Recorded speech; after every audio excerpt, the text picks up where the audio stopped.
Hello दोस्तों।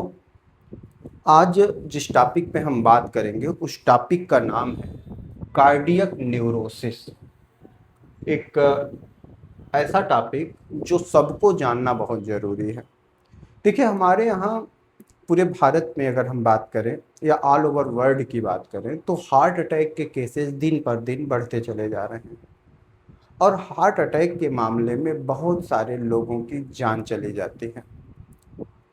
और जिस परिवार में या जिनके टच में रिलेशंस में इस तरह की घटना होती है उनके दिमाग में कहीं ना कहीं हार्ट अटैक एक तरह से घर बना लेता है कि कहीं इस तरह की समस्या हमको भी तो ना हो जाए। और ज़्यादातर मामले में ये देखने को मिलता है कि थोड़ा भी अगर पल्स रेट डिस्टर्ब हुआ, थोड़ा सा हृदय के स्थान पे अगर थोड़ा सा दर्द महसूस हुआ तो लोग घबरा जाते हैं। तो इस कंडीशन को ही हम लोग कहते हैं कार्डियक न्यूरोसिस। तो कार्डियक न्यूरोसिस में विशेष रूप से ये देखने को मिलता है कि बिना किसी गंभीर हृदय रोग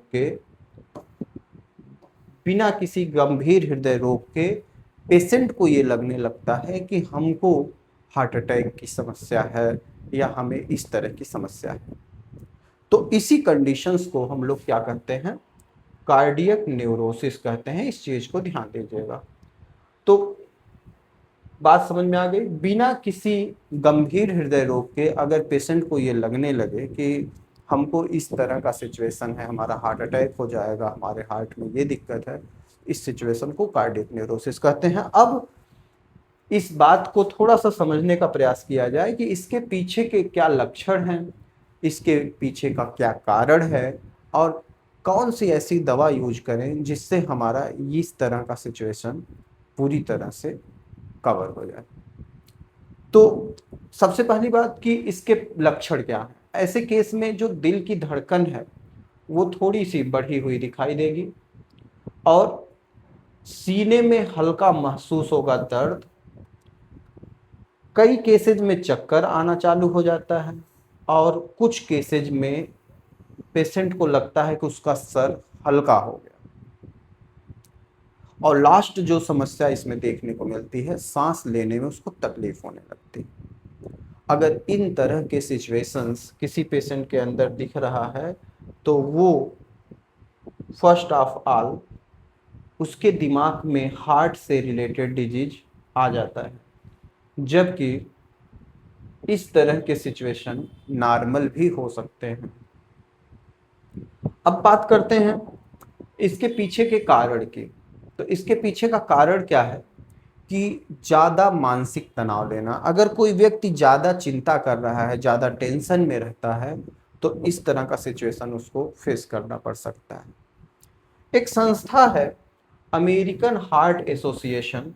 उस संस्था ने अपने रिसर्च में देखा कि दिल के लक्षणों को ज़्यादातर मामले में लोग गलत समझ लेते हैं। और जो मैंने अभी अभी बोला यही मेन कारण। गलत समझ करके लोग अपनी सिचुएशन को और क्रिटिकल बना लेते हैं। जो तीसरा इसमें कारण होता है वो होता है ज़्यादा कैफीन, ज़्यादा शराब और ज़्यादा तंबाकू का सेवन करना।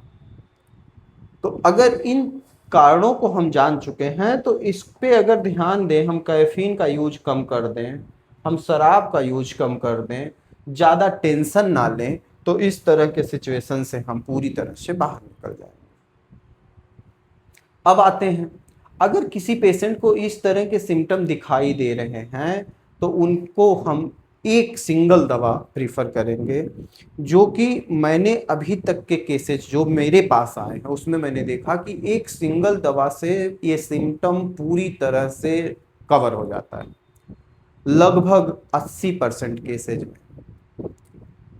अब वो दवा है R2। Doctor Reckeweg company, German company है, दवा का नाम है R2 ड्रॉप। इस ड्रॉप को मार्केट से लेना है। इसे 15 बूंद 10 ml पानी में सुबह, 10 ml पानी में 15 बूंद दवा दोपहर में और सेम डोज 15 बूंद 10 ml पानी में रात में। एक सिंगल दवा उठाना है, 10 ml पानी में सुबह दोपहर शाम लेना है। देखेंगे धीरे धीरे 1 से 2 तीसरा फाइल पीते पीते ये समस्या पूरी तरह से रिकवर हो जाएगी। अब कुछ लोगों के दिमाग में आता है कि सर ये एक सिंगल दवा इतना सारा काम कैसे कर सकती है, हार्ट के अंदर पल्स को मेंटेन करना, वहाँ के दबाव को कम करना, वहाँ पे थोड़ी जो दर्द का सिम्टम है उसको खत्म करना, बेचैनी को खत्म करना, ये सारा काम एक दवा कैसे कर सकती है। तो हम आपको बता दें, इस एक दवा को कहने के लिए तो एक है, लेकिन इसमें जो मिली हुई दवाइयाँ हैं वो सब मिला के इन कामों को करती हैं। एक बेटर कॉम्बिनेशन बनाया गया है, उसमें कौन कौन सी दवा क्या क्या काम करती है इसको देख लेते हैं। इसमें मिलाई गई दवा अर्निका, ये क्या करती है, हृदय की नसों को पूरी तरह से, अगर किसी भी तरह का वहाँ पे कंप्रेशन है या किसी तरह के फ्लो में डिस्टरबेंस है, उसको ये मेंटेन करती है, जिससे दर्द और वहाँ का तनाव कम हो जाता है। दूसरी दवा जो इसमें कैक्टस मिलाई गई है, ये पल्स रेट को मेंटेन करके सीने में दबाव को कम करती है, जिससे वहां पे बेचैनी जो हो रही होती है वो खत्म हो जाती है। तीसरी दवा इग्निसिया, इग्निसिया क्या करता है, जो टेंशन की वजह से ये सिम्टम प्रोड्यूस होता है उस चिंता को कम करती है और हृदय की बेचैनी को मेंटेन कर देती है। और लास्ट दवा जो इसमें क्राइटेजियस मदर टिंचर मिलाई गई है, उस मदर टिंचर का काम होता है कि हार्ट के जो मांसपेशियां होती हैं, दिल की जो मांसपेशियां होती हैं, उनको यह पूरी तरह से, अगर किसी तरह का उसमें डैमेज दिखाई देता है तो उसको मेंटेन कर देता है, जिस वजह से हार्ट पूरी तरह से अपने प्रॉपर फंक्शंस में आ जाता है और पूरी तरह से नॉर्मल वर्क करके वहाँ के सारे सिम्टम को रिड्यूस कर देता है। तो अब हम जहाँ तक देख पा रहे हैं, इन सारी दवाइयों से जितने सिम्टम वहाँ पे दिखाई देते हैं वो सब कवर हो जाते हैं और पेशेंट पूरी तरह से रिलीफ में आ जाता है। और कंडीशन ये बनता है कि अब पेशेंट के दिमाग में ये चिंता नहीं रह जाती है कि हमको कहीं हार्ट अटैक की समस्या तो नहीं है। तो उम्मीद करते हैं कि इस पूरी टॉपिक में ये समझ में आ गया होगा कि हम इस तरह के सिचुएशन को हार्ट अटैक न समझें, अपने को और अपने परिवार को परेशान न करें।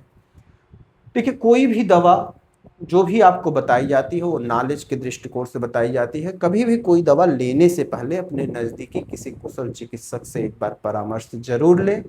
अगर किसी तरह का परामर्श हमसे या हमारी टीम से कोई लेना चाह रहा है तो हमने स्क्रीन पे अपने संस्था का नाम, मोबाइल नंबर और एड्रेस शेयर कर दिया है। हमारी दवाइयाँ ऑल ओवर इंडिया बल्कि विदेशों में भी कुरियर के माध्यम से भेजी जाती हैं। अगर आप किसी भी तरह का हमसे मदद लेना चाहते हैं तो हमारी टीम हमेशा 24 आवर्स आपका मदद करने के लिए तैयार है। Thank you very much.